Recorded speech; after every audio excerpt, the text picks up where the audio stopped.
우리 성경을 지난주에 읽었던 본문인데요. 한 번 더 읽어보도록 하겠습니다. 요한계시록이고 20장 1절부터 15절에 있는 말씀. 요한계시록 20장 1절에서 15절, 20장 전체입니다. 원래 지난 시간에 이 본문까지 설명을 드리고 마치려고 했는데 시간이 좀 모자랐었죠. 그래서 오늘 이 본문을 다시 한번 읽어보도록 하겠습니다. 또 내가 보매 천사가 무저갱의 열쇠와 큰 쇠사슬을 그의 손에 가지고 하늘로부터 내려와서 용을 잡으니 곧 뱀이요 마귀요 사탄이라 잡아서 1000년 동안 결박하여 무저갱에 던져넣어 잠그고 그 위에 임봉하여 1000년이 차도록 다시는 만국을 미워하지 못하게 하였는데 그 후에는 반드시 잠깐 노일이라. 거기에 앉은 자들이 있어 심판하는 권세를 받았더라.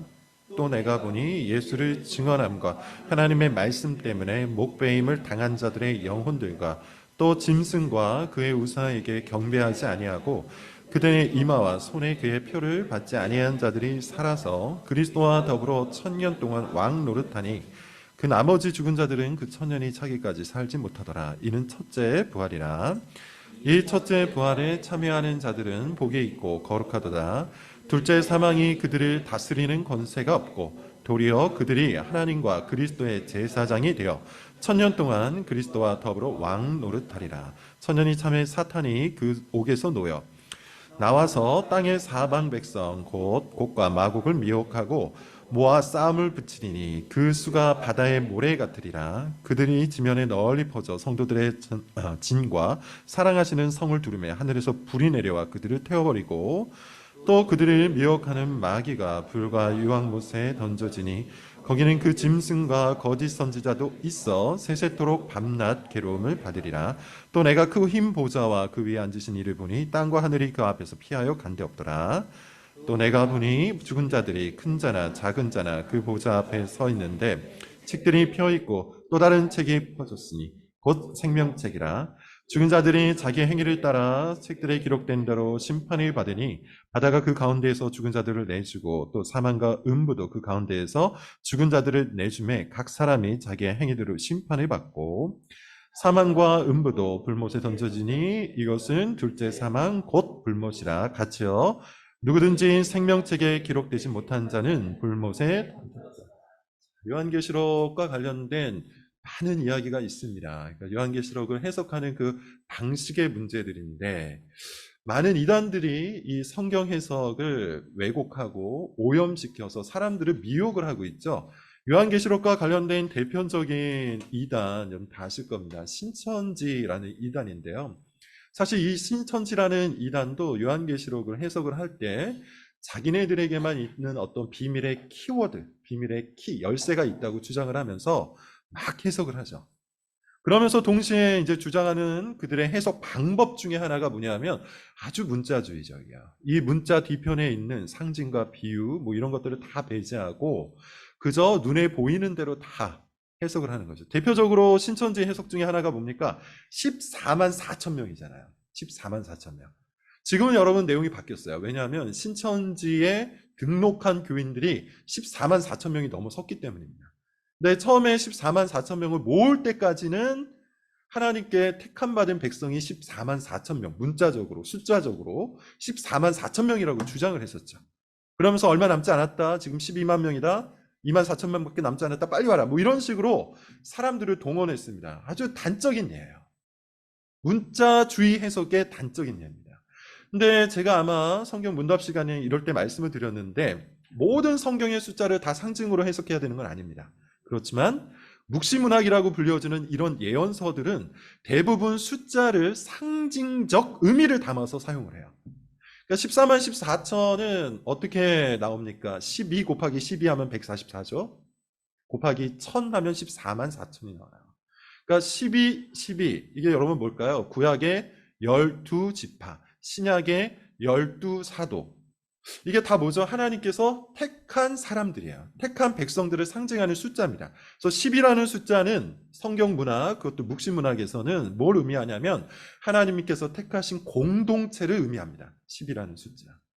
그래서 여러분 한번 생각을 해보세요. 사실 가룟 유다가 예수님을 배신하고 자살로 인생이 마감이 됐으면 그걸로 끝내야 되는데, 사도행전 1장을 보면 굳이 사도들끼리 모여서 한 명을 추첨해서 뽑잖아요. 제비뽑기로 뽑죠. 마띠아라는 사람이 12번째 제자가 돼요. 10이라는 숫자를 상징적으로 당시 유대인들이 받았다라는 것은 아주 우리가 대표적으로 알 수 있는 이야기 중에 하나입니다. 그래서 구약의 12지파, 신약의 12제자, 하나님의 택한 백성들을 12 곱하기 12로 144를 했고, 천은 뭐를 얘기하는 걸까요? 사실 천이라든지 뭐 100도 사실 포함이에요. 100, 천, 만, 이거는 많은 것을 의미합니다. 따라서 여러분 14만 4천, 12 곱하기 12 곱하기 1000이라는 것은 하나님의 택한 백성들이 많다는 것을 의미하는 거예요. 본문을 보셔도 여러분 충분히 알 수 있습니다. 그 본문의 내용들을 여러분 쭉 살펴보시면 만국 백성들이 모든 민족과 모든 방언들로 하나님을 찬양한다는 그런 표현 속에 있는 14만 4천이에요. 따라서 하나님의 택한 받은 백성들이, 하나님을 사랑하고 하나님을 찬양하는 백성들이 그와 같이 많다는 것을 표현한 상징적 숫자이지, 이걸 문자적으로 그대로 이해하게 되면 신천지 같은 엉터리 해석이 나오는 거예요. 그리고 사람들은 잘 모르니까, 성경 해석의 원리를 제대로 모르니까 그냥 그대로 믿는 경우도 많죠. 제가 신천지에 빠졌던 청년, 여자 청년이었는데요. 그 청년과 한번 상담을 한 적이 있어요. 왜 가냐? 뭐 여러 가지 이유가 있습니다. 일단은 사랑이 너무 충만하다. 이건 우리가 좀 뭐랄까 굉장히 반성적으로 받아야 되는 것 중에 하나입니다. 그러니까 이 자매가 나름대로 좀 외로운 자매였어요. 부모님도 빨리 돌아가시고 또 외동이었기 때문에 여러 면에서 상당히 좀 외로움을 많이 타는 자매였는데, 어찌하다가 누구를 알게 됐는데 그 사람하고 굉장히 좋은 관계를 맺고, 자기가 아는 어떤 전도사가 있는데 그분이 말씀을 너무 잘 가르치더라. 그래서 카페에서부터 성경 공부를 시작을 했습니다. 근데 일단 성경 공부를 시작했지만 이 자매가 굉장히 좋아했던 것은 그 커뮤니티, 공동체였어요. 사랑이 너무 충만했답니다. 그 얘기 듣고 저는 좀 많이 반성이 되었습니다. 근데 어쨌든 간에 거기서 출발해서 거기서 이제 클리어한 사람은 그 다음에 강의실로 끌려가요. 끌려가는 게 아니라 본인이 자발적으로 선택하는 거죠. 그래서 강의실에 가면 그다음부터는 아주 체계적으로 성경을 가르치는데, 그 자매가 필기를 한 노트를 저한테 보내준 적이 있어요. 그래서 제가 한번 쭉 읽어보니까 성경을 기가 막히게 뜯어 맞췄더라고요. 근데 다 숫자예요. 그리고 다 단어예요. 그러니까 예컨대 이런 거 제가 한번 설교 시간에도 말한 적이 있을 거예요. 뭐 예를 들어서 창세기에 보면 생명나무라는 표현이 등장하는데, 요 생명나무를 이제 예수 그리스도로 연결시키는 겁니다. 그래서 연결시켜 나가는 방식이 성경에 있는 나무를 다 하다 보니까 뭐 신약까지 넘어오니 예수 그리스도는 포도나무고 우리가 거기에 접붙임되었다라고 하면서 이거 예수님이다 하고, 요한계시록도 나와서 보니까 거기에 보면 어떤 나무가 있는데 그것도 예수님이다 해가지고 다 그렇게 연결시키는 거예요. 근데 여러분, 이거는 제가 지난주에 설명했는데 사실 성경을 장르로 구분하지 않고 그냥 문자주의로 뜯어 맞춘 것에 불과합니다. 창세기 같은 경우는 여러분 우리가 팩트로 여기죠. 역사서로 여깁니다. 따라서 그것도 실존하는 하나의 나무로서 받아들입니다. 단지 상징이 아니에요. 창세기 1장부터 3장을 상징으로 이해하는 사람들이 있는데요, 상징이 가득한 신화로 이해해요. 역사적 팩트가 아니라고 믿습니다. 근데 여러분, 우리는 그렇게 믿지 않아요. 우리는 창세기 1장부터 3장도 신화가 아니라, 상징과 비유가 많은 신화가 아니라 역사 속에 실제 있었던 기록으로 믿어요. 따라서 우리가 그 본문들을 해석해 나갈 때는 상징이나 비유로 해석해서는 안 되는 것이죠. 그래서 요즘에 논란이 되는 것 중에 하나가 뭡니까? 역사적 아담이라는 게 있어요. 그러니까 옛날에는요, 제가 대학교 다닐 때만 하더라도 역사적 아담 논란은 없었고요, 역사적 예수 논란이 있었어요. 예수가 실존 인물인가? 근데 이 이야기가 이제 진행이 돼서 아담까지도 넘어옵니다. 아담이 실제 인물인가 아니면 상징적 인물인가? 그래서 많은 사람들이 요즘에는 아담이 상징적 인물로서 하나님께서 말씀하시기 위해 어떤 교훈을 전달하시기 위해 설정해 놓은 가상적 존재로 이해를 하는데, 그렇지 않습니다. 따라서 여러분, 창세기는 우리가 팩트, 역사서로 읽어야 하지만 요한계시록은 역사서로 읽으면 안 되죠. 묵시문학, 예언문학으로 읽어야 돼요. 그러니까 같은 장르가 아닌데, 제가 지난주에도 그런 표현을 썼을 거예요. 경기가 달라요. 농구 경기, 축구 경기, 룰이 다릅니다. 룰이 다르면 여러분, 우리가 똑같이 규칙을 적용할 수가 없는 거예요. 근데 신천지의 해석은 그와 같습니다. 모든 걸 다 똑같이 문자주의 해석을 하기 때문에 나무라는 단어는 다 같은 의미를 갖고 있다. 이렇게 보고 성경에 있는 나무를 다 뜯어 만져서 예수님이다. 뭐 이렇게 얘기를 하는 거예요.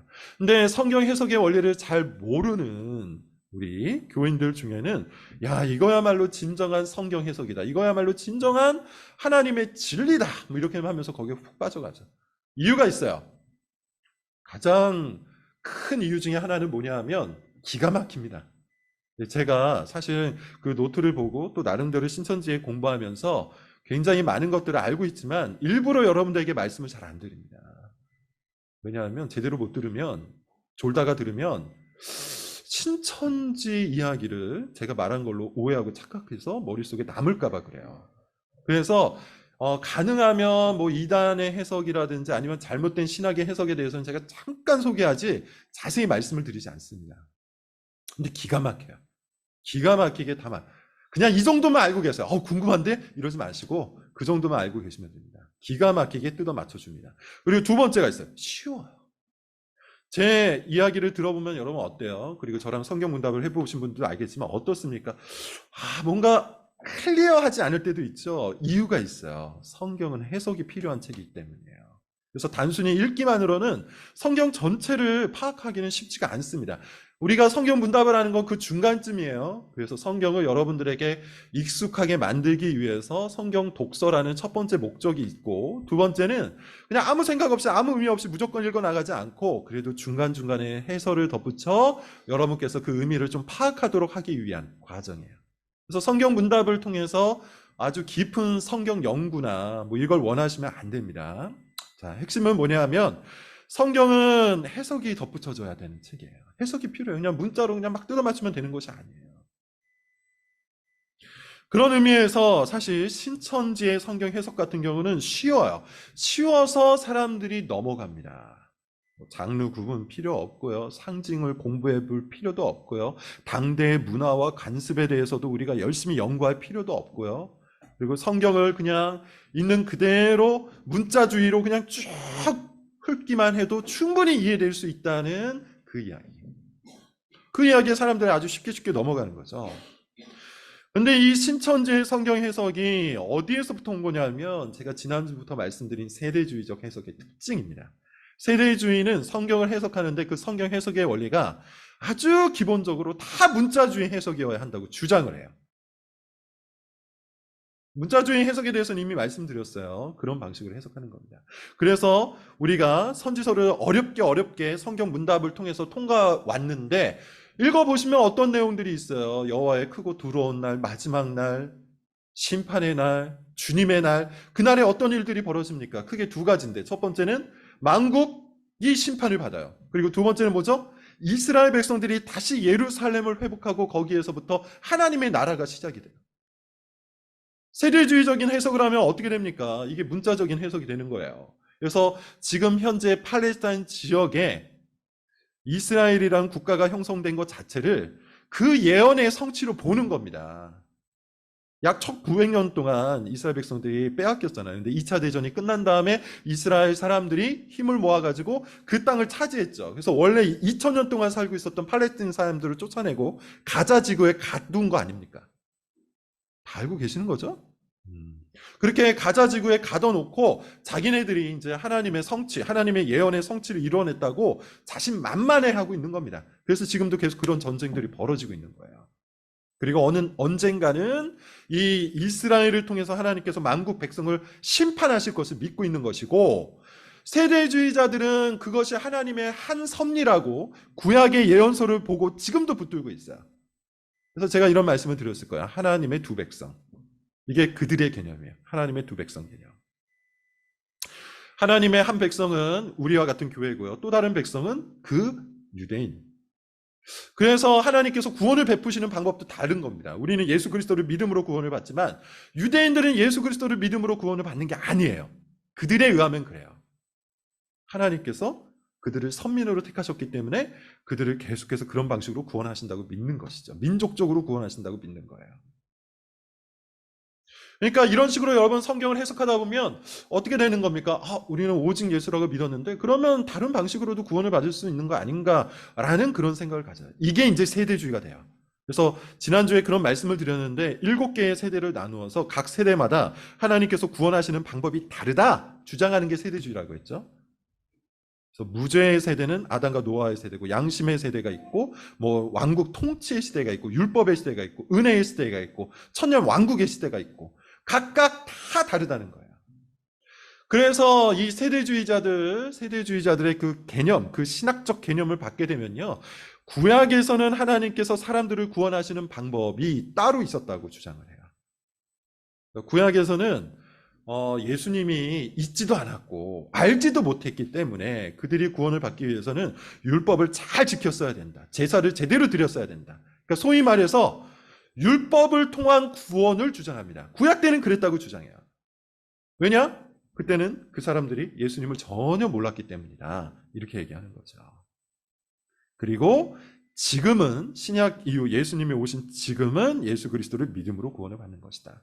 그렇게 되면요, 여러분, 우리가 궁금해했던 이런 질문도 꽤 있어요. 제가 유튜브에서도 화제가 됐던 걸로 알고 있는데, 이수신 장군은 구원을 받았습니까? 세종대왕은 구원을 받았습니까? 이런 질문은 유튜브에 어떤 목사 교수님이셨던 것 같은데 나와가지고 이런저런 이야기를 하는데, 결과적으로는 구원을 받았다. 그러니까 정확하게 말하면 잘 모르지만 가능성이 있다. 이런 식으로 이야기해요.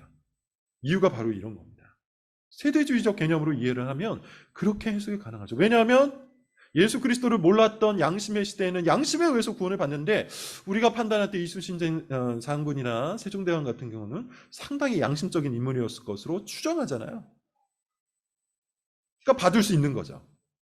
그렇게 되면 여러분, 우리가 지금까지 믿고 있었던 그 수많은 내용들이 다 흐트러지는 겁니다.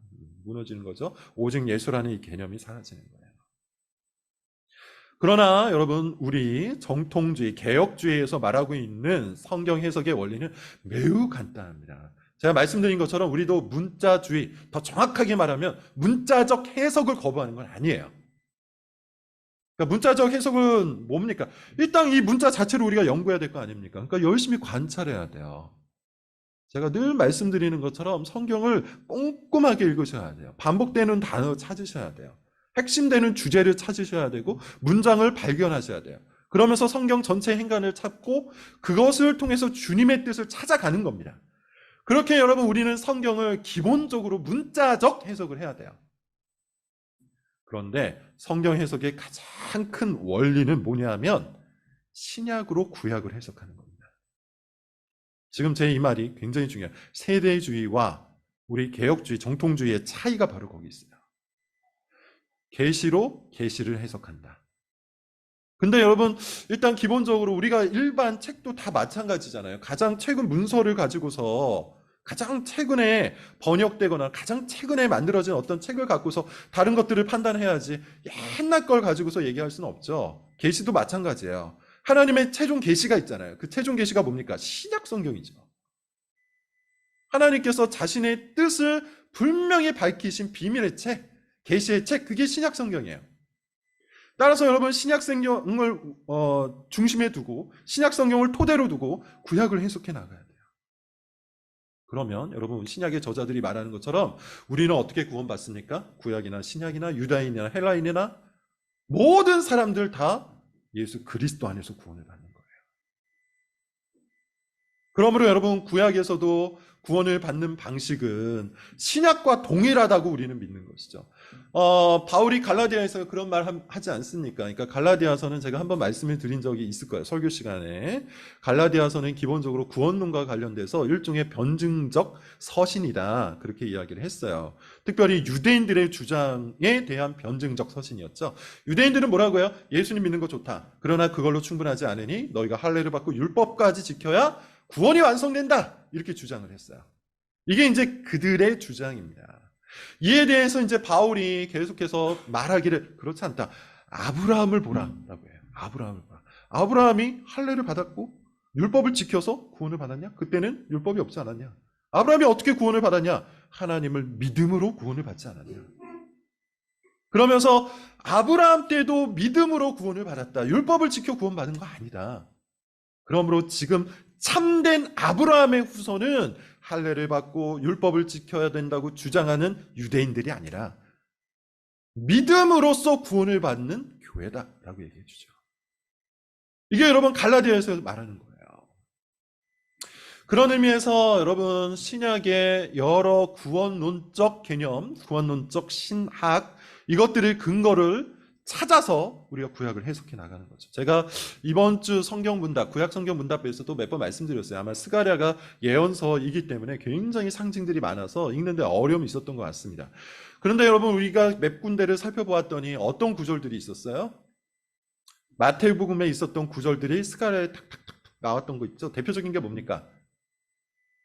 어떤 한 왕이 예루살렘에 입성을 할 때 낙이 새끼를 타고 입성한다는 내용이 있죠. 그 내용이 어디서 이루어져요? 예수님께서 십자가에 죽으시기 전 예루살렘에 입성할 때 일부러 낙이 새끼를 가지고 오라고 하고 타고 가시잖아요. 그러니까 여러분 그 사건은 마지막 날에 일어날 어떤 사건을 이야기하는 게 아니라 예수 그리스도에 관한 이야기예요. 그렇게 해석을 해야 되죠. 근데 신약을 기초로 해석하지 않으면 그냥 구약에 있는 것만 문자주의적으로 해석하면 이게 마치 크고 두려운 하나님의 날, 여호와의 날에 일어날 일로만 이해를 하게 되고 그것을 어떤 종말의 사건으로만 이해를 합니다. 그래서 제가 아마 이런 얘기를 들었을 거예요. 이런 구절들을 통해서 우리는 종말을 어떻게 정의한다? 크고 두려운 주님의 날을 어떻게 정의한다? 예수 그리스도께서 오신 그 날부터 주님의 날이 시작되었다. 하나님의 나라가 임하였다. 이렇게 제가 말씀을 드렸어요. 근거는 신약 성경입니다. 그래서 여러분 세대주의적 해석과 우리 개혁주의적 해석의 가장 커다란 차이가 바로 여기에 있다는 것을 꼭 명심하셔야 합니다. 그래서 잠깐만 홍보를 하면 우리 내년에는 신약 성경 문답을 하는데 신청을 받아서 할 겁니다. 그래서 남녀 성도 구분하지 않고 이번에는 신청자들과 함께 다 같이 모여서 할 거고 날짜나 시간은 신청자들과 같이 결정을 할 건데요. 구약 성경만 읽는 걸로는 충분하지가 않아요. 근데 구약 성경 꼭 읽어야 되는데 구약 성경만 읽는 걸 충분하지 않아요. 지금 설명드린 것처럼 우리가 구약을 더 풍성하게 이해하려면 구약을 더 제대로 이해하려면 반드시 신약 성경을 읽어야 됩니다. 그것도 특별히 마태복음을 읽으셔야 돼요. 마태복음은 유대인들을 위한 복음이에요. 그래서 유대적 관념과 구약적 배경이 굉장히 많습니다. 마태복음을 잘 읽어나가면 구약과 신약의 연결고리를 여러분 찾아갈 수 있으리라고 생각을 합니다. 그런 의미에서 여러분 신약 성경보다 많이 신청하시기를 좀 바랍니다. 자, 그러면 여러분 이 세대주의에 대해서 제가 또 말을 너무 많이 할 것 같은데 원래 여러분 그 카카오톡을 보시면 거기에 제가 지난주 그 강의안을 올려놓았죠. 그걸 보시면서 하시면 되겠고 간단하게 지난주 거랑 연결해서 말씀을 드리려고 했는데 벌써 30분이 지나버렸네요. 원래 세대주의 신학의 역사 여기로 바로 들어가려고 했는데 뭐 간단하게 다룰게요. 우리가 지금 뭐 역사 강의를 하는 것이 아니니까 간단하게만 말씀을 드리겠습니다. 일단 세대주의는 여러분 이걸 이해하셔야 돼요. 교회 2000년 역사 동안에 있지 않았던 신학입니다. 교회 2000년 역사 속에서 등장하거나 나타났던 신학이 아니라 19세기 말 20세기 초반에 등장을 했다는 얘기예요. 그 말은 뭐냐면 수많은 믿음의 선조들 혹은 수많은 탁월한 신학자들이 성경 안에서 세대주의를 추출하지 않았다는 얘기예요. 그러니까 아주 신신학이고요. 새로운 신학이고요. 새로운 해석에 불과해요. 어떻게 시작되었는지 한번 말씀을 드려보죠. 아일랜드에서부터 시작이 되었는데 아일랜드에 형제단이라는 그 또 다른 교단이 있었어요. 폴리머스 형제단. 혹시 들어보신 분들이 있을지 모르겠어요. 지금도 출판사 중에 형제들의 집이라는 출판사가 있는데 거기가 거기입니다. 그 교단이에요. 자, 어쨌든 간에 이 프리머스 형제단에 속해 있었던 존 넬슨 다비라고 그래요. 그래서 이 존 넬슨 다비가 실질적으로 세대주의의 창시자입니다. 그래서 세대주의를 영어로 다비즘이라고도 해요. 다비즘. 자, 어쨌든 간에 당시 아일랜드의 교회를 향해서 이 존 넬슨 다비는 굉장히 비판적이었어요. 교회가 부패하고 썩었다고 본 겁니다. 실제로 그런 요소들이 굉장히 많았고 쭉 읽다 보니까 성경을 쭉 읽다 보니까 이 다비라는 사람이 쭉 읽다 보니까 마지막 날에 일어날 어떤 특징 중 하나가 뭐냐면 교회의 부패와 타락이었어요. 그렇게 보이는 거예요. 그래서 지금이 마지막 세대인가 보다 라는 생각을 갖기 시작합니다. 그래서 기존 교회에 대한 거부감을 갖고서 형제단들을 모으기 시작했고, 그들과 더불어서 성경을 읽는데 말한 것처럼 기존 교회의 모든 것들을 부정했으니 기존 교회의 성경 해석 방법을 거부해요. 그러니까 기존 교회의 성경 해석 방법은 기본적으로 뭐 개혁주의, 칼빈주의, 그리고 뭐 루터주의, 이 유럽사에 있었던 여러 분파들이 있잖아요. 근데 어찌됐든 간에 거기에 있었던 모든 성경 해석의 방법론을 거부하고 우리는 그렇게 성경 해석하지 않겠다. 그냥 성경을 있는 그대로 해석하겠다. 주장을 합니다. 이게 이제 세대주의의 기초가 돼요. 그래서 사람들 몇 명을 모아가지고 아주 작은 규모의 소모임을 합니다. 그리고 성경 읽기 모임을 하고 거기서 특별히 예언서를 아주 세밀하게 읽기 시작합니다. 그러면서 예언서를 분석하고 우리가 지금 마지막 때에 살고 있다고 주장을 하면서 이 마지막 때에 사람들을 추수하기 위해서 전도를 해야 한다고 순회 전교단을 만들어요. 그리고 이 순회 전도단이 사실은 아일랜드에서는 큰 효과를 내지 못했는데요. 어디에서 큰 효과를 내냐면 북미 지역이에요. 존 넬슨 다비가 미국에 와서 활동을 하기 시작하는데 미국에 와서 활동을 하면서 사람들에게 굉장한 인기를 얻기 시작합니다. 몇 가지 이유가 있어요. 일단 기본적으로 남북전쟁 같은 것이 있었는데 사람들은 사실 전쟁을 경험하게 되면 늘 뭘 생각할 수밖에 없죠? 종말을 생각할 수밖에 없어요. 그래서 남북전쟁을 바라보면서 이 남북전쟁으로 인한 사람들의 어떤 약해진 마음, 종말을 생각하는 그런 마음이 이 존 넬슨 다비의 예언 해석과 맞닿아 버린 거죠. 그리고 존 넬슨 다비는 남북전쟁에 이런저런 것들을 다 뜯어맞춰서 자, 성경의 예언이 이렇게 이루어지고 있다 주장을 한 거예요. 그리고 마침이라는 표현이 적절하진 않지만 마침 또 어떤 일이 벌어져? 1차, 2차 세계대전이 일어납니다. 누가 봐도 세계 종말이 가까워진 거죠. 그래서 이 존 넬슨 다비의 영향을 받아서 많은 교회가 거기에 넘어가 버렸습니다. 뭐 충격적인 분위기에 휩싸일 수밖에 없잖아요. 1차, 2차 세계대전을 통해서 수백만 명, 수천만 명이 죽었다고 하니까 얼마나 많은 사람들이 이제는 끝이구나라고 생각을 했겠어요. 근데 그것을 성경적으로, 신학적으로 속 시원하게 해석해 준 신학이 등장한 거예요. 이 세대주의예요. 그러면서 19세기, 20세기 초반 미국, 특별히 미국입니다. 특별히 미국에서 세대주의가 엄청나게 크게 부흥을 해요. 이게 시작입니다. 원래는 형제단이라는 아주 작은 교단에서만 시작되었던 이 운동이 미국적인 상황과 맞닿고 전 세계적인 정황과 맞닿으면서 폭발력을 갖게 된 겁니다. 그래서 미국 교회 전역에 퍼지게 돼요.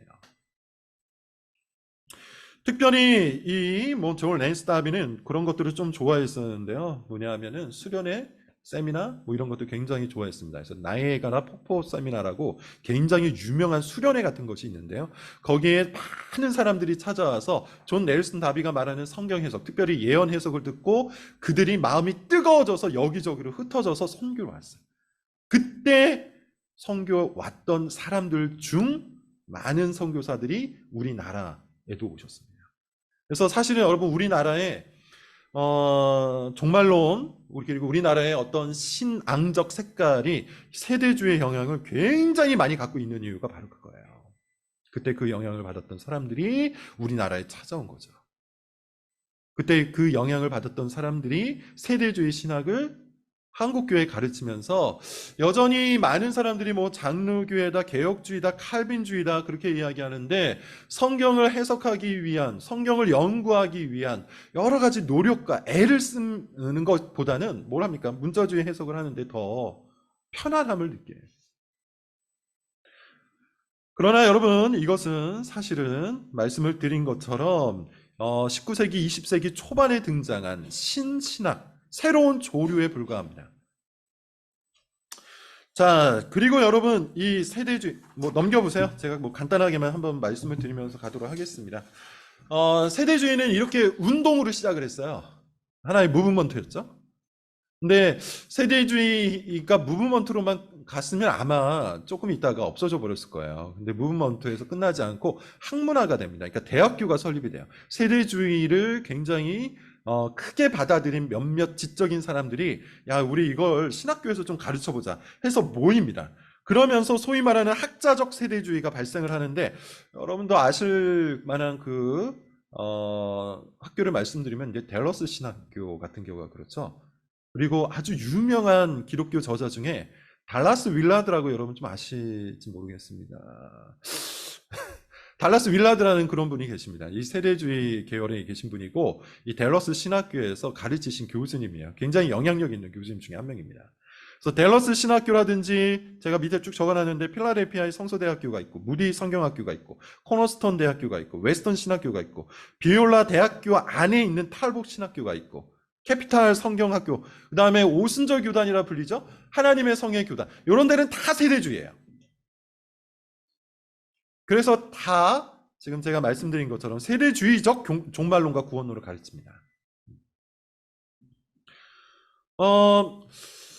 그리고 여러분, 당시에 여러 가지 분위기에 휩쓸려서 학생 선교 단체들도 많이 만들어졌는데요. 뭐 10대 선교회, 영라이프, 기독학생회, 대학생 선교, 내비게이터 등등이 있는데 똑같아요. 다 세대주의 신학을 채택하였고, 그것을 기초로 해서 세계 선교를 외쳐요. 그래서 여러분께서 혹 세계 선교 뭐 여러 가지 어떤 단체나 아니면 학생 선교 단체나 아니면 지금 제가 여기서 말씀드렸던 그런 어떤 교단에 속해서 신앙을 해보셨으면 알 겁니다. 어떤 이야기를 많이 하죠? 지금 시간 얼마 안 남았다. 빨리 가서 미전도 종족을 구원해야 된다. 이런 이야기 여러분 굉장히 많이 들어보셨죠? 여러분들은 아마 우리 교회만 알아서 잘 모르시는 것 같아요. 근데 여기저기에서 선교단체 활동을 하시거나 아니면 뭐 아주 큰 초대형 교회나 이런 데 보면 이런 식의 선교를 외치는 분들이 굉장히 많습니다. 나 얼마 남지 않았다. 제가 한번 말씀드렸을 거예요. 인터컵이라는 그 선교단체에서 제가 활동을 할 때, 그때가 2000년대 초반 정도 됐을까요? 그쯤이었는데, 그때 막 PPT를 화려하게 보여놓고, 지금, 미 전도 종족이 제 기억이 정확하다면 한 80개 정도 남았고, 지금 속도로 선교가 지속되면 2022년에 미전도 종족이 다 사라질 거다. 그러면 이 세상의 끝이 올 거다. 요 얘기가 여러분 어떻게 왔을까요? 마태복음에 보면 그 얘기가 나요. 내 복음이 세상 끝까지 전파되어야 내가 오리라 라는 이 말씀이 있어요. 그러니까 이것도 그냥 문자주의적으로 해석한 거죠. 그래서 예수 그리스도의 복음을 모든 민족들이 다 듣게 되면 마지막 날이 오는구나. 그래서 미전도 종족의 숫자와 세계 종말을 연결시킨 이유가 바로 거기에 생겨난 거예요. 문자적 해석이에요. 그래서 여러분, 우리는 이런 방식의 많은 선교단체가 있는데 그런 부분들이 세대주의의 영향을 받았다는 것을 좀 알아야 됩니다. 미국 같은 경우는요, 이런 학자적 세대주의가 끝난 다음에는 대중화, 그러니까 막 문화 속으로 아주 깊숙하게 침투했는데, 여러분들은 못 보셨을 수도 있어요. 그러니까 지금 최근에 한 5년 전쯤 됐을까요? 레프트 비하인드라는 니콜라스 케이지가 그 주인공으로 했던 영화가 있습니다. 레프트 비하인드, 남겨진 사람들이란 뜻이죠. 이 책이 원래 미국에서 공전의 히트를 했고요. 공전의 히트를 하면서 영화화가 되었어요. 심지어 영화가 됐는데도 많은 사람들이 이 영화를 시청을 해가지고 꽤 흥행을 했던 걸로 알고 있습니다. 내용 간단해요. 어느 날 갑자기 휴거가 일어나요. 그래서 여기 이렇게 같이 예배를 드리고 있는데 몇몇 사람은 휴거예요. 휴거라는 말을 알죠? 들려 올려짐이라는 단어입니다. 들려 올려짐. 어디로 들려 올려집니까? 예수님께서 저 구름 속으로 임재하세요. 그리고 자기를 믿는 택함 받은 자들을 휴거, 공중으로 들려 올려주십니다. 그러면 거기서 예수님과 함께 머물러 있어요. 언제까지? 7년 대환란이 있을 때까지. 그러면 남겨진 사람들, 레프트 비하인드들은 어떻게 되는 겁니까? 그 7년 대환란을 겪는 거예요. 7년 대환란이 뭐 어마어마한 환란이 있습니다. 뭐 전쟁이 있고요, 기근이 있고요, 전염병이 있고요, 각종 이 세상에서 일어날 수 있는 모든 악한 일들이 막 벌어지는 겁니다. 그리고 그런 불의 시험, 환란의 시험을 통과한 사람들 중 또 일부가 예수 그리스도와 함께 1000년 동안 왕국을 다스린다. 이게 이제 전천년설 세대주의 종말론 이런 거예요. 이해를 하셨는지 어쩌는지 모르겠지만 계속 진행을 좀 해보도록 하겠습니다. 자, 어쨌든 간에 이런 레프트 비하인드가요, 미국 같은 경우에는 굉장히 큰 영향이 있고요. 또 사실 그 이전에 제가 고등학교 때 충격적으로 읽고 또 충격적으로 봤던 영화가 있는데 이게 이거예요. 대유성지구의 종말. 이것도 휴거 이야기입니다. 그래서 저는 그때 보고서 굉장히 두려움에 시달렸었는데 뭐 그런 거예요. 그러니까 미국 사람들은 이런 거 이게 다 미국적입니다. 뭐 유럽이라든지 다른 나라에서는 이런 종말론에 대해서 별 관심이 없어요. 근데 미국 사람들은 이런 종말론에 굉장히 큰 관심을 갖고 있고 계속해서 그와 같은 이야기들을 하고 영화로 만들고 드라마로 만들고 또 책을 내고 또 대중 강연을 해요. 우리나라는 여러분 그런 것들이 많지 않죠. 근데 미국에는 이제 TV 강연자들이 있어요. TV 설교자들이 있어요. 근데 이 TV 설교자 대부분이 다 사람들로부터 돈을 끌어모으기에 아주 극단적이고 자극적인 말들을 많이 하는데 그때 주로 사용되는 게 이런 종말론이에요. 얼마 남지 않았다. 그래서 돈이 뭐 필요하냐? 뭐 이런 얘기. 그래서 세대주의 종말론을 추구하는 어떤 교회 목사님이 그런 이야기를 했어요. 우리가 성전을 건축할 건데 성전이란 말도 틀렸다고 그랬죠. 근데 어쨌든 간에 그분의 말씀입니다. 우리가 성전을 건축할 건데 여러분들의 재산 다 팔아서 헌금하라. 어차피 예수님 조금 있으면 오시는데 돈이 무슨 필요가 있냐. 예수님 오시면 우리 예수님과 더불어 천년 왕국 속에서 왕이 되어 다스릴 건데 지금 여러분들의 재산을 가지고 있는 것 자체가 잘못됐다. 이렇게 이야기를 해요. 여러분 굉장히 모순적이죠? 어차피 예수님 오실 건데 성전을 왜 짓습니까? 근데 이렇게 사람들이 현혹하고 이런 방식으로 사람들에게 돈을 뜯어내는 근거 중에 하나로 이런 종말론을 사용할 때가 있어요. 주의를 기울여야 됩니다. 심지어 제가 지난 시간에도 잠깐 말씀을 드렸는데 미국이 이 세대주의 신학이 끊이지 않고 계속해서 명맥을 유지하는 이유 중에 하나가 극우 정치와 연결되어 있기 때문이에요. 극우 정치. 그러니까 세대주의 성경 해석의 가장 커다란 특징 중 하나는 뭡니까? 이 종말론과 그리고 세계 정세, 외교 정세, 국제 정세를 계속해서 매칭을 시킨다는 거죠. 그러니까 이게 정치가 이용하기 너무너무 좋은 거예요. 이라크에서 뭐 전쟁이 났어요. 그런데 나는 미국 대통령인데 이라크에 있는 석유가 필요합니다. 그런데 그것을 이야기하면 사람들이 비난을 할 테니까 이런 성경의 내용들을 가지고 와서 이 전쟁이 고가 마국의 전쟁이고 아메고돈의 전쟁이니 우리가 성전을 치러야 합니다. 제가 한 말이 아니에요. 아빠 부시가 똑같이 이야기했어요. 그래서 그는 이거를 성전이라고 표현을 했었죠. 그래서 이 전쟁에 나가기 전에 뭐 유명한 목사들, 아주 우리가 알만한 그런 유명한 목사들을 다 백악관으로 초청해가지고 이 성전을 위해서 기도를 해달라 해서 기도를 받고 전쟁을 치르기도 했습니다. 1992년 이후에 일어난 일들 중에 하나죠. 그리고 이런 해석들 중에 하나가 또 뭐가 있었습니까? 그 쌍둥이 빌딩 9.11 사태라고 우리가 알고 있는 쌍둥이 빌딩 사태도 이 성경, 제가 이게 기억이 안 나네요. 성경에 보면 그 쌍둥이 빌딩이 무너진다는 어떤 구절이 있다고 말한 사람의 얘기를 제가 들었는데 그게 그 구절이 기억이 나지 않아요. 근데 그 사람의 말에 의하면 성경에 이게 기록이 돼 있다. 하늘에서부터 뭐가 내려와서 요한계시록에 있는 말이었는데 제가 정확히 기억이 나지 않습니다. 하늘에서 뭐가 내려와서 뭐 어떤 것을 무너뜨리는데 이게 쌍둥이 빌딩과 관련된 이야기다. 제 기억으로는 인터콥의 최바울 선교사가 했던 말인 것 같아요. 그렇게 이야기하면서 이 역시도 아마겟돈의 전조 현상이다. 여러분 알다시피 그게 벌써 몇 년 전입니까? 근데 그때 그 이야기를 들었던 많은 사람들이 막 가슴이 뜨거워지거나 아니면 두려움에 휩싸여서 그 사람이 하는 말에 다 순종을 했던 걸로 기억을 해요. 당시에 저도 되게 젊었었는데 그 이야기가 아주 마음에 와닿았어요.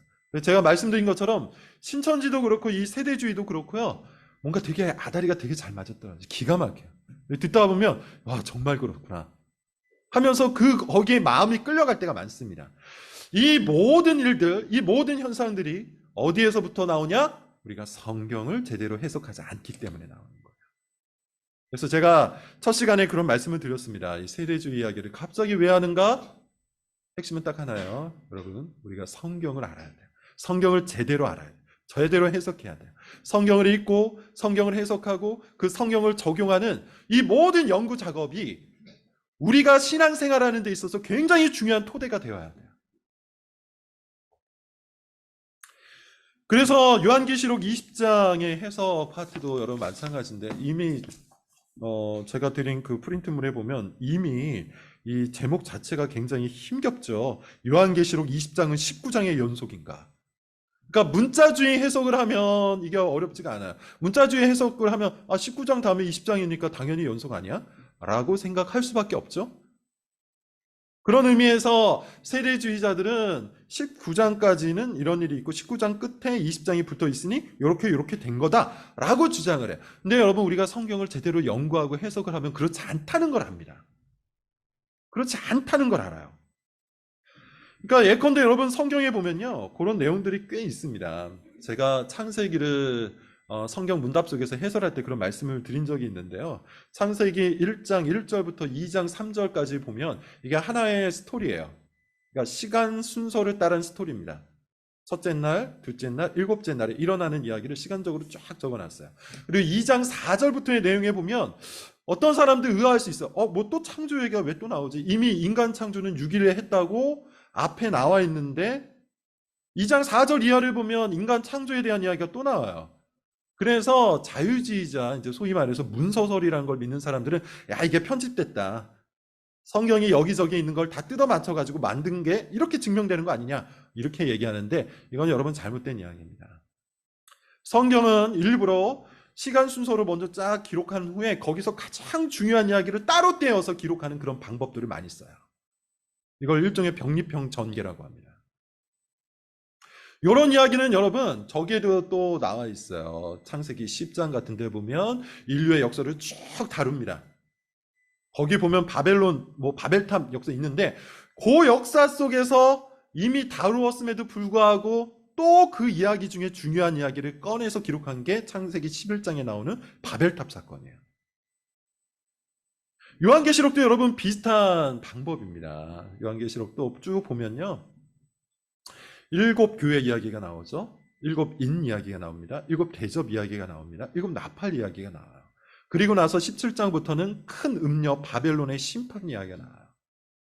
18장, 19장 마찬가지입니다. 특별히 19장 같은 데를 보면 그 스토리에서 잠깐만 여러분 나와서 보시면 여러분들이 가지고 있는 성경책에 아마 소제목들도 다 나와 있을 텐데요. 19장에 보면 어린 양의 혼인잔치라고 소제목이 있을 겁니다. 그러니까 마지막 날에 벌어질 일들을 시간 순서대로 쭉 이야기하는 게 맞죠. 7교회, 7인, 7대접, 7나팔. 근데 이게 여러분 제가 이렇게 표현했을 겁니다. 이게 인이 하나씩 떼어질 때마다 그것이 시간 순서에 맞게 딱딱딱딱 되는 것이 아니라 이 역사가 종말을 향해서 간다는 것을 그런 방식으로 설명을 하고 있다. 그래서 7이라는 숫자에 가지고 있는 상징성이 중요하다. 이런 말씀을 드렸어요.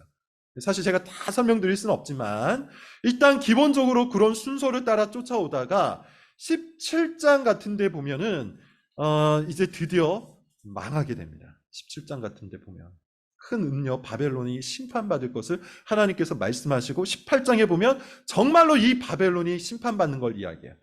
그러면 심판과 더불어 일어나야 될 게 뭐죠? 구원이죠. 그래서 19장에 보면 어린 양의 혼인잔치라고 그래서 새 예루살렘이 하늘에서부터 내려와 거기에서 택함받은 자들이 함께 모여 주님과 혼인하여 잔치를 벌이는 이야기가 있어요. 그러니까 사실상 여러분 이 내용들을 쭉 보면 최종 국면입니다. 최종 국면이에요. 그리고 11절 이하, 19장 11절 이하를 쭉 내려서 보면은 어떻게 또 심판을 받는지에 관한 이야기가 나오는데 대표적으로 제가 하나만 좀 읽어볼게요. 19절입니다. 19장 19절. 또 내가 보매 그 짐승과 땅의 임금들과 그들의 군대들이 모여 그 말탄 자와 그의 군대와 더불어 전쟁을 일으키다가 짐승이 잡히고 그 앞에서 표적을 행하던 거짓 선지자도 함께 잡혔으니 이는 짐승의 표를 받고 그의 우상에게 경배하던 자들을 표적으로 미혹하던 자라.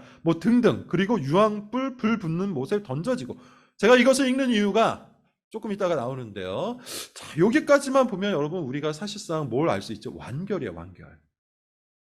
하나님을 대적했던 모든 짐승들과 그를 따르던 자들과 우상을 섬기던 자들과 이 땅의 임금들 이 표현들은요 실제 임금이 있는 것도 아니잖아요.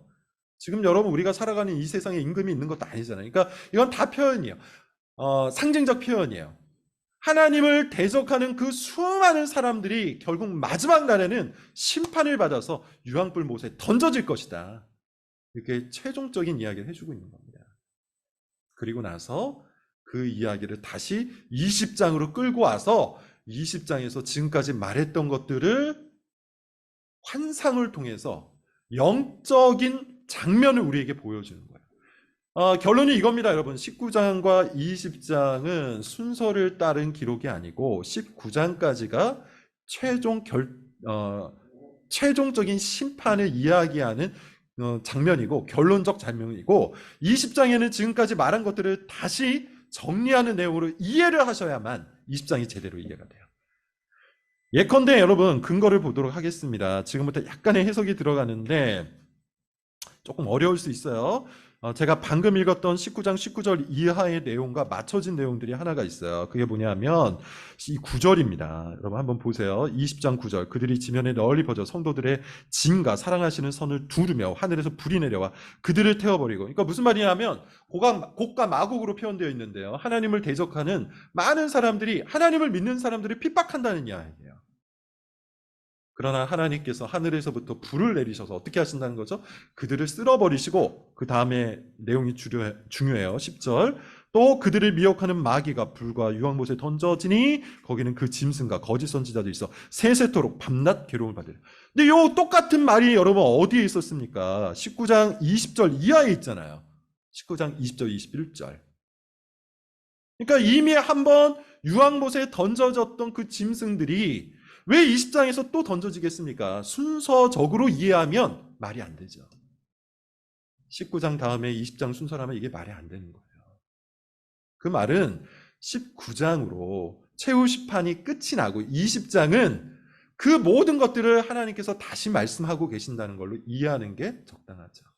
그러니까 여러분 우리가 성경을 읽을 때 문자적으로 읽으면 이렇게 할 필요가 없어요. 그러나 우리는 성경을 문자적으로만 읽지 않고 해석을 해야 돼요. 해석을 하다 보면 이렇게 겹쳐지고 있으니 19장과 20장은 시간 순서에 따른 연결된 장면이 아니구나 라고 생각하시는 게 훨씬 더 적합한 해석이겠죠. 자, 그래서 여러분 한번 보세요. 20장 1절부터 2절 간단하게 해석하면서 좀 넘어가 보도록 하겠습니다. 또 내가 보매 천사가 무저갱의 열쇠와 큰 쇠사슬을 그의 손에 가지고 하늘로부터 내려와서 용을 잡으니 곧 옛뱀이요 마귀와 사탄이라 잡아서 1000년 동안 결박하여 무저갱에 던져놓고 다시는 만국을 미혹하지 못하게 했는데 이런 표현이 있어요. 이때가 여러분 언제일까요? 이거를 19장 다음의 표현으로 이해하면 말이 안 되잖아요. 19장에 이미 짐승들, 19장에 이미 거짓 선지자들, 19장에 이미 그들을 따랐던 그 수많은 사람들이 다 유황불못에 던져졌는데 왜 사탄이 또 등장해서 결박을 당합니까? 그러니까 여러분 사실 20장 1절 2절의 내용은 옛뱀, 마귀, 사탄이 결박된 어떤 사건을 의미하는 건데 뭡니까? 예수 그리스도께서 십자가에서 죽으셨을 때의 사건이잖아요.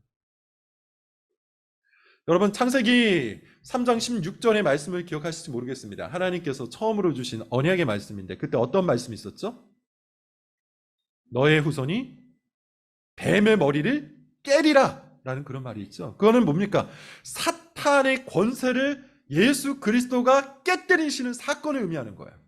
그 사건을 얘기하는 겁니다. 20장 1절부터 3절의 내용은.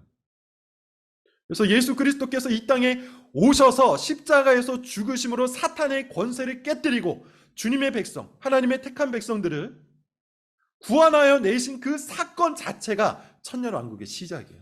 그래서 여러분 우리는 무천년주의를 얘기하는 거예요. 무천년주의.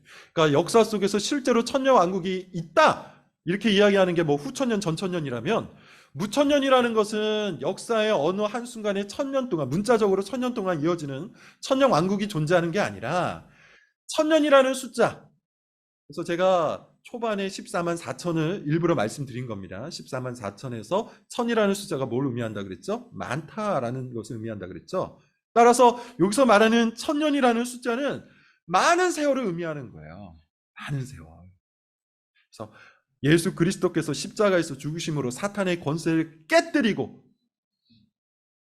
그 깨뜨린 이유 사탄이 무저갱에 던져 넣어져서 그 힘을 발휘할 수 없는 그 시대가 오랜 세월 계속될 것이다. 지금 마찬가지예요. 그래서 여러분 우리가 지금 살아가고 있는 이 시대는요 사탄이 지배하는 시대가 아닙니다. 세례주의자들이나 음모론자들은 늘 그런 방식으로 이해하잖아요. 뭐 프리메이슨이다, 일루미나티다, 뭐 정말 온갖 이상한 이야기를 하는 사람들이 많은데, 마치 이 세상 뒤편에 어두운 영적 세력이 있어서 그들이 이 세상을 장악하려고 하고 이 세상을 먹으려고 하는데 우리가 그들과 대적을 해야 된다, 뭐 이런 개념을 자꾸 이야기하죠. 근데 그렇지 않아요. 하나님께서 세상의 주권을 갖고, 특별히 우리 주 예수 그리스도께서 이 세상의 왕이 되셔서 다스리고 통치하시고 보존하고 계십니다. 사탄은 힘을 발휘했어요. 그래서 보통 뭐라고 표현하냐면, 지금 우리가 살아가고 있는 이 시대의 사탄은 그냥 게릴라군이에요. 정부군이 아니에요. 그 세력이 깨졌어요. 그 지휘부가 박살이 났어요. 여전히 여기저기에 남아서 어떻게 해서든지 성도들을 미혹하려고 애를 쓰고 있지만, 그럼에도 불구하고 그들의 세력은 박살이 났어요. 그 표현을 이렇게 하고 있는 거예요. 자, 보세요. 그러면 4절을 제가 한번 읽어볼게요. 또 내가 보자들을 보니 거기에 앉은 자들이 있어 심판하는 권세를 받았더라. 또 내가 보니 예수를 증언한가 하나님의 말씀 때문에 목배임을 당한 자들의 영혼들과 또 짐승과 그의 우상에게 경배하지 아니하고 그들의 이마와 손에 그의 표를 받지 아니한 자들이 살아서 그리스도와 더불어 1000년 동안 왕 노릇하리니 그 나머지 죽은 자들은 그 1000년이 차기까지 살지 못하더라. 이는 첫째 부활이라. 자, 여러분, 첫째 부활이라는 표현이 나오는데, 일단 첫째 부활 받은 사람들이 어떤 사람인지 4절에 나오죠. 어떤 사람들이에요? 예수 그리스도를 믿음으로 말미암아 순교한 자들, 끝까지 믿음을 지킨 자들이에요. 4절의 표현에 의하면 그렇잖아요. 짐승과 그의 우상에게 경배하지 않았다. 끝까지 믿음을 지키다가 죽은 사람들, 짐승에게 넘어지지 않은, 그러니까 사탄의 세력에 넘어지지 않은 신실한 백성들, 그들이 첫째로 부활한 사람입니다. 그 첫째로 부활한 사람들이 예수 그리스도와 더불어 1000년 동안 왕노릇한대요. 이거 뭘 얘기하는 걸까요? 첫째 부활을 말하는 사람은 뭘까요? 여러분, 제가 등록교인 문답에서 종말론에 관해서 가르칠 때 그런 얘기를 했어요. 우리가 중간기가 있다.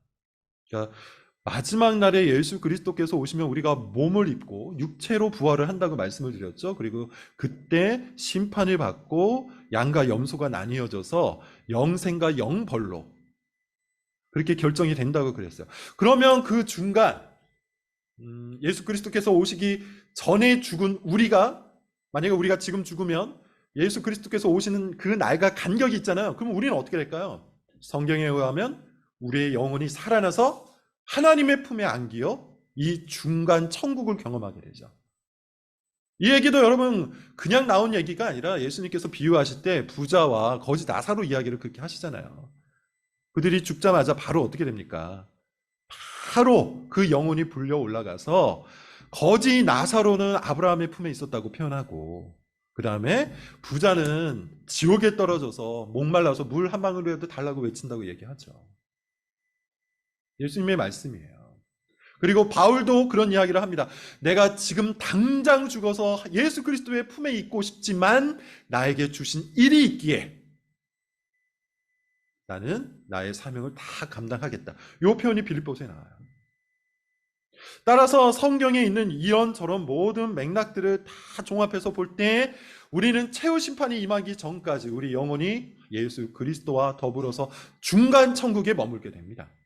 그게 바로 첫째 부활이에요. 첫째 부활. 그러면 1000년 동안 예수 그리스도와 더불어 왕노릇하는 첫째로 부활한 사람들, 뭘 말하는지 알겠죠? 최후 심판이 임하기 전까지, 예수 그리스도께서 이 땅에 다시 오시기 전까지 먼저 우리 그 영혼으로 살아나서 그리스도와 함께 있는 모든 성도들을 이 첫째 부활로 표현하는 겁니다. 그런데 이제 종종 잘못 해석하는 사람이 이 첫째 부활을 그냥 육적인 부활, 우리가 흔히 생각하는 최후 심판 때 일어나는 어떤 몸의 부활로 이야기해서 이걸 천년 왕국으로 이해하는 거예요.